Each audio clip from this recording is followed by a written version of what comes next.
Rebonjour. Nous voici de retour pour la suite de notre formation sur l'organisation et le fonctionnement de l'Église.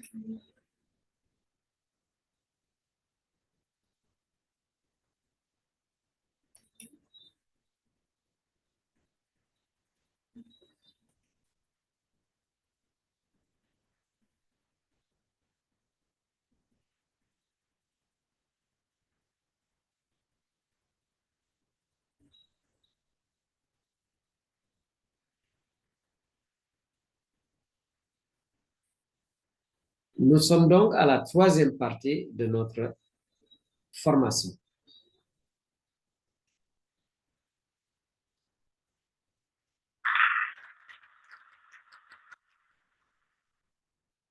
Nous voulons vous donner ici un glossaire. Il y a des termes que vous entendez souvent et de façon pédagogique et académique. Je vous ai fait un tableau pour vous permettre de vous y retrouver. En vous parlant, en voyant à chaque niveau qui est le responsable, qui est son supérieur hiérarchique et quels sont ses collaborateurs. Hein? Quels sont ses collaborateurs. Et en cas de besoin, je pourrais vous citer quelques canons qui parlent de cela. Au niveau mondial, par exemple, le responsable de l'Église catholique, c'est le pape.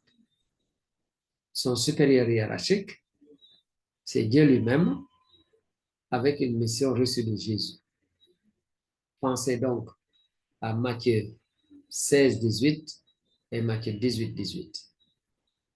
Les collaborateurs du pape, ce sont les cardinaux, le collège des évêques et le synode des évêques.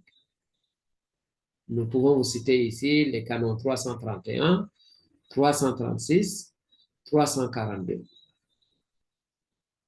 Là, nous sommes au niveau mondial. Au niveau régional, vous avez comme responsable les présidents de conférences épiscopales régionales. Leur supérieur hiérarchique, c'est le pape, et ils ont comme collaborateurs les évêques de ces conférences épiscopales régionales. Là, je vous renvoie au canon 375 jusqu'à 411. Nous avons également une organisation interterritoriale avec pour responsable le président de la conférence épiscopale interterritoriale. Ce président a pour supérieur hiérarchique le pape et ses collaborateurs, ce sont les évêques de la CEI, conférence épiscopale interterritoriale, et un secrétaire.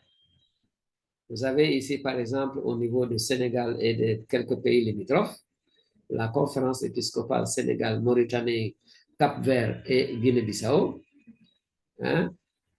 Eh bien, voilà un exemple de conférence épiscopale interterritoriale. Au niveau national, vous avez des évêques diocésains. Excusez-nous, nous devons revenir légèrement en arrière.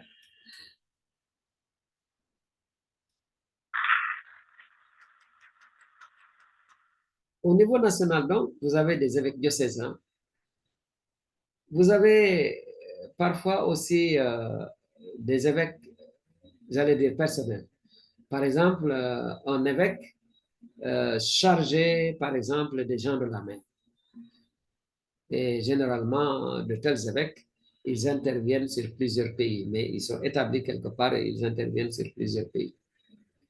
Mais tous ces évêques-là dépendent du pape, avec comme collaborateurs les évêques du pays concernés. Pour ce qui concerne les évêques diocésains, vous avez le canon 447.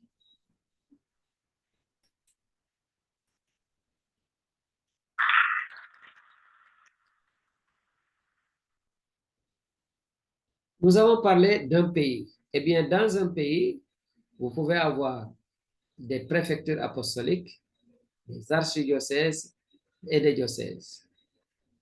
Eh bien, une préfecture apostolique a comme responsable un préfet apostolique, avec pour supérieur hiérarchique le pape, et comme collaborateur, eh bien, les évêques du pays en question. voyez-vous?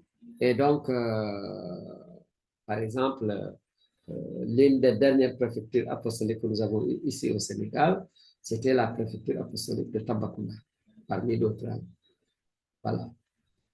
Quand vous avez un archidiocèse, généralement, c'est le diocèse de la capitale, mais les grands pays, de vastes pays, peuvent avoir plusieurs archidiocèses. Au niveau d'un archidiocèse, eh bien, le responsable s'appelle un archevêque, a comme titre un archevêque. Son supérieur hiérarchique, c'est le pape, et il a comme collaborateur les évêques du pays en question. Et cela, nous l'avons au canon 447. Signalons ici, pour votre gouvernement, eh bien, pour vous éviter une grosse erreur que commettent des gens, par exemple au Sénégal, les gens pensent que l'archevêque de Dakar est le chef de l'Église au Sénégal. Non, chaque évêque est autonome et exerce entièrement ses responsabilités dans son diocèse. Donc, l'archevêque est le premier parmi des égaux. D'accord? Évidemment, au niveau des préséances, etc., il y a des choses, des règles qui sont observées, mais ça ne veut pas dire que l'archevêque est le chef des autres évêques du pays. Qu'est-ce que nous avons dans un diocèse? Dans un diocèse, nous avons un évêque titulaire qui a pour supérieur hiérarchique le pape et comme collaborateur, parfois un évêque auxiliaire ou un évêque coadjuteur. Il a des vicaires, ce qu'on appelle les vicaires forains, le vicaire général et des vicaires épiscopaux chargés de tel ou tel aspect de la pastorale. Et puis, comme autres collaborateurs, les évêques du pays. Voilà la position de l'évêque. Et les canons qui nous en parlent, ce sont les canons 375 et 376, ainsi que le canon 403. Remarquez que le diocèse ne correspond pas à une région. Vous avez par exemple le diocèse de Dakar ou l'archidiocèse de Dakar qui enjambe plusieurs régions administratives du pays. Dans un diocèse, je vous ai dit qu'il y a des paroisses. Eh bien, au niveau de chaque paroisse, le responsable est un curé. Alors, là également, ignorance, tous les prêtres ne sont pas des curés. Le curé, c'est le responsable qui a été désigné et installé par l'évêque des lieux. Donc, son supérieur hiérarchique, c'est l'évêque. Il a comme collaborateur des vicaires un conseil pastoral paroissial et un conseil des affaires économiques. Ceci, nous l'avons dans les canons 515, 536 et 537.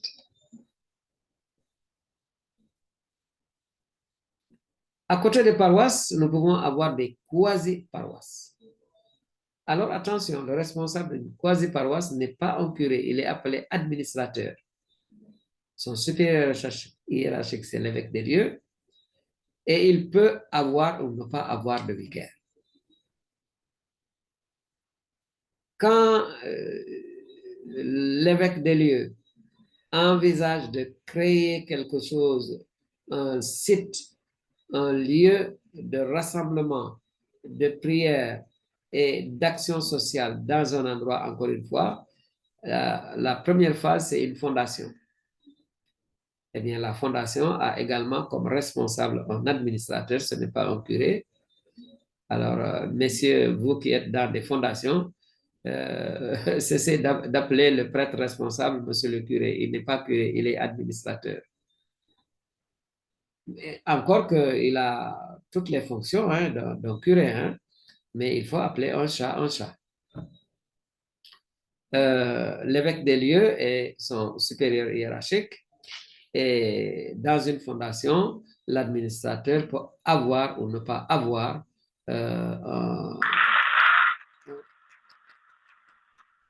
des vicaires.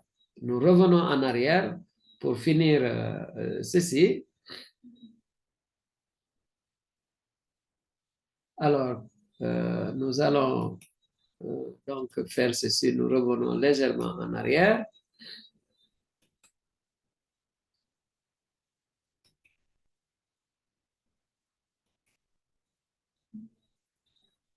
Pour vous montrer que justement à ce niveau-là, il y a toujours des précisions à faire.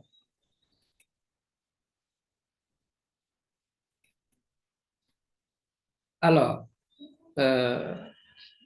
au-delà de toutes ces dénominations, il y a un cas particulier avec une abbaye, par exemple l'abbaye de Kermoussa.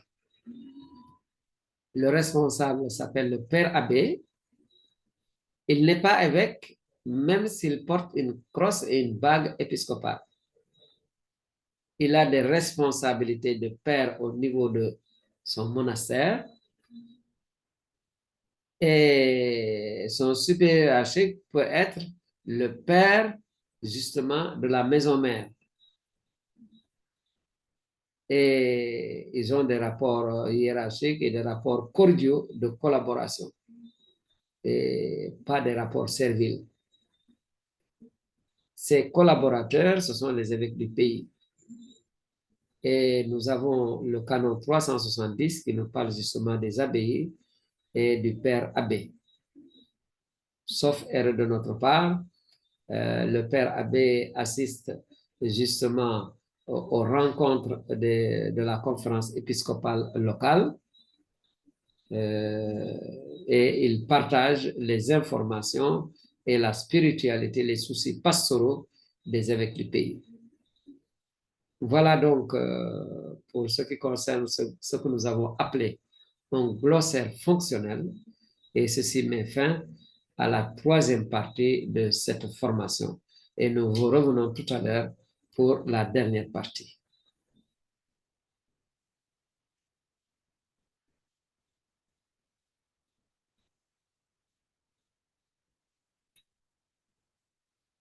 À très bientôt.